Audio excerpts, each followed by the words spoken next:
we did a survey around here, and the number one missing thing was a play park. And the day that the play park opened, as you can see, the mayor and all come out. It was a great day of celebration for the people of Strathroy. They had achieved something, and the young people was queued up, hundreds of them, went there onto that play park. And there they were. And I walked in a bit slower. I think I went, something was missing, and I came back to get it. And as I was walking up, it slowly dawned on me, the realisation. There was a little girl sitting on a wheelchair. And I thought to myself, oh my God. And I walked in, and I was inundated with parents. This wee girl, there's nothing for this wee girl. And I thought to myself, what happened here? What have we missed? What's wrong with our heads? Where did we go wrong? We weren't thinking about everybody. We weren't thinking about inclusion. The council and the planners weren't thinking about inclusion. So I came away from that there thinking, how could I? You know, I have plenty of experience in this field. And so did everybody else, but nobody thought of it. And I had disability in my own family. And yet, I took it for granted that this would be happening. This would be our play park, an inclusive play park, but it wasn't. We had failed the people of Strathroy. And one slogan came out of it for me, and it was a slogan, and it came from a disabled person themselves. It says, nothing without us. And I thought, this is my biggest learning curve. Nothing without them. I felt excluded and I felt inadequate because your peers are able to play in the park and be fitting in things, and you're left to play catch up, and then it can become very isolating, you know, when you don't have access to these things. So just I suppose felt left out and inadequate and isolated, as they. I'm very disheartened, especially when I see that we obviously take my son as well, and he's having so much fun and he's playing, and I'm basically standing beside her and not even able to interact with him, and she's just sitting there in the pram looking around. It's very heartbreaking, really. Step back into that city I own. I can't quite leave, but it's been 3 months now since I left to go.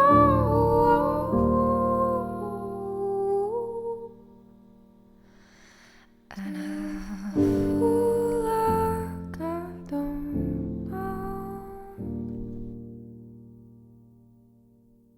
Never really felt at home, just passing through a brush of bloom. Well, we barely go to the park. We just go around the streets with her, with Misha, so like she doesn't have to sit and watch me play. Like I feel sad because like she can't hang around with me in the park because like I'm playing and then she's just sitting watching me, and like she can't do anything. She's just watching, and it's not fair for her because some people come and sit beside her sometimes, and then some people just walk about her, and then I always go up there then and I asked her does she want to leave, and then she says aye, and then we just go about the streets then until we have to go on.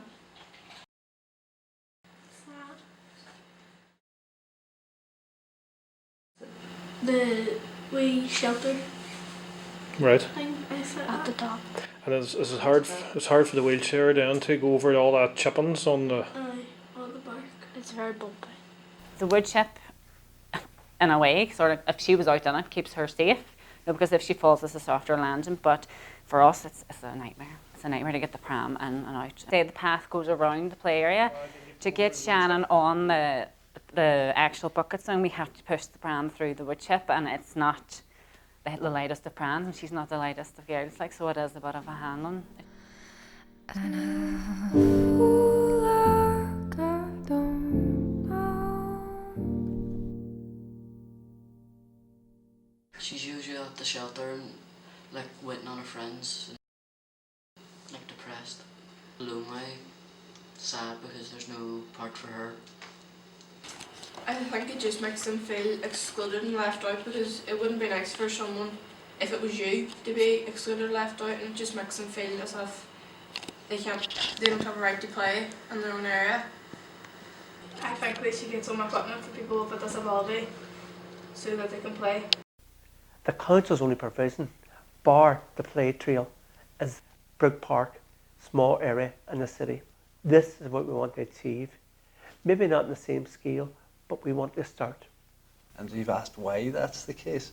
Well, I think that that's the case largely down to maybe not specifically council themselves, but the contractors and designers that they employ to put their parks in, to design the parks, to build the parks, doing so, I suppose, in the way that has always been done, the traditional way, without looking at or considering at the outset the needs of the entire population, and consideration of the fact that there are children out there and adults out there who aren't as capable physically as others.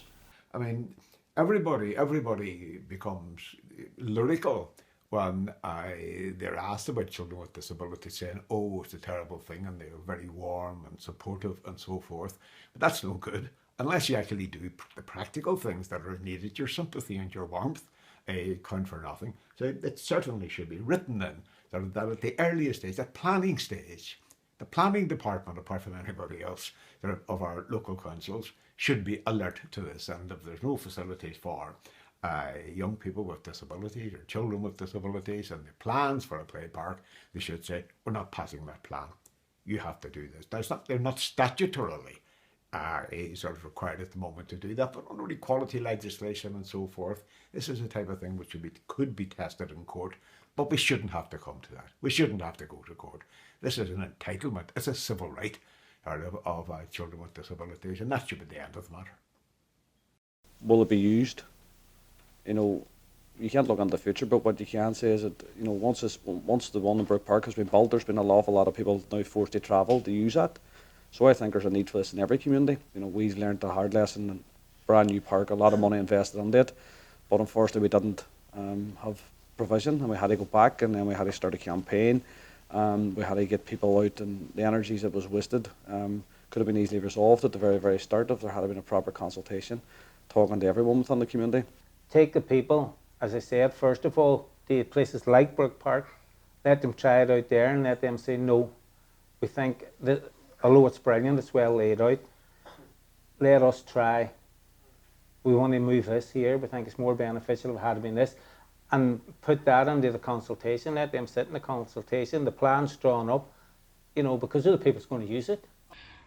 Now, things have moved on slightly in the sense that you do get some rides now that allow people with wheelchairs to get onto them, because they make sort of allocated spaces or slots for wheelchairs to fit in. But again, this has not been implemented across parks. It's just sort of special ones that can't pay to get it done. Well, I remember the actual survey going round, and I remember writing, yes, I have a child with disability, so it's not like it was overlooked from a late on stage. It was considered early on, and it obviously just wasn't taken into consideration when they were building it. And I think, yes, that it should be just routine. It should be just routine. It should be included, yeah, and it shouldn't be thought of as a budget, that, oh, we can afford that, so let's not do it. And nobody really, honestly, put a thought in what's for disabled. The only people thinks about it is the parents is taking their child in a wheelchair. And whenever I take my son down to the park, it literally is, she just has to sit in the pram and watch. Now, the odd time we consider in the wee bucket swing, but she's a big girl, we have to lift her in and out, and it's physically very hard. It's like a catch-22. You know, do we bring our sibling here as able-bodied and let them have fun, and then let our other child just sit here and watch? You know, how did that feel for the child which had the disability, who was in the wheelchair, you know? It's bad when you have to, for children that can't speak for themselves and, you know, they can't voice their concerns. And I'm not even talking sort of like physical disability either. There are other things as well, like you could have young children who have autism or Asperger's, whatever the terminology you prefer to use yourself, that it's too loud for them and there's just too much going on, that there should be sort of allocated space within play parks that, you know, maybe not that they can go and play there, but somewhere that they feel that they can sort of retreat to when they get too much stimulation, whether there's too much going on around them, or is it too much noise, that, you know, that's somewhere that they can feel comfortable for a few moments before they can come back and enjoy and spend time again with their family or with their playmates. The big roundabout as well, she can sort of go on it, but she takes seizures. So we run the risk of her having a seizure on it, and she takes them daily. So if she has a seizure on it, it's a matter of getting her off and getting her safe, which again is a lot of pressure on us, and obviously her safety is paramount. She's in the pram for her own safety, basically. Plus, elderly people in wheelchairs, you know. You know, I would love to go back and get a swing. I think with the swing as well, she particularly likes the wind in her face. And I know she's completely safe. So last time we went to Brook Park, I think she was on it for about 40 minutes. Luckily there was no one else in the park looking to get on because they weren't getting on. No, she loves that swing. So say 40 minutes, 45 minutes is what we were on it for. The playing pattern in the park should be so natural that they're not made aware of it. That are made aware of the difference. So from a young age they should feel included with everyone? Absolutely. That's basic. All kids should be involved in the consultation process from the very start. Why? Because they know what their needs are, they know what works, and by having them on board, it will be a success. And the more information and input they have from the start, the less they'll have to go back and change things down the line, or it'll actually save them money by having to go and redo something. I think, you know, within the legislation in section 75, I think it's very clear that everyone should be equal. Any future planning for any parks or play provision or any civic buildings or community buildings should have the interests of people with disabilities at the forefront of it. They deserve disabled access in that play park, even if it's only 1 or 2 swings. It's not equality, it wouldn't be equality, but it'd be suffice to say, you are there, you count, you matter, your voice matter, and you matter. Their parents would know that somebody else is caring for them besides them, and that's really important. Somebody else cares. Their friends cared enough to make this video. They cared enough to have their voice heard. They cared enough to meet the Children's Commissioner. They cared enough to raise the issue themselves and include. They were more inclusive than the people that built that play park. They were more inclusive than me.